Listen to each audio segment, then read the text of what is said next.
नमस्कार मित्रांनो, आपल्या बेसिनमध्ये किंवा आपण जे बाहेर बेसिन बघतो त्यामध्ये बऱ्याचदा त्या बेसिनला एक होल असतो.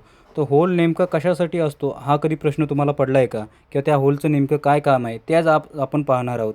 तर मुख्यत्वे ह्या बेसिनमध्ये दिसणाऱ्या या छिद्रांना ओव्हरफ्लो होल म्हणतात. म्हणजे या छिद्रांचा उपयोग ज्यावेळी बेसिनमध्ये पाणी साचून ते बाहेर वाहून जाण्यापासून वाचवण्यासाठी होतो.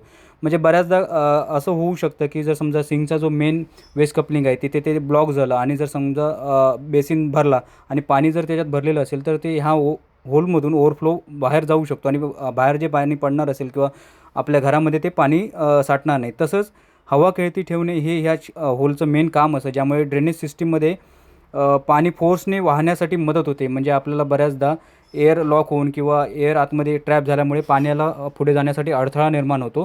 तर तो हा अडथळा मेनली होऊ नये आणि पाणी चांगल्या प्रकारे ड्रेनेजमधून फ्लो व्हावं, या होलचं नेमकं काम असतं.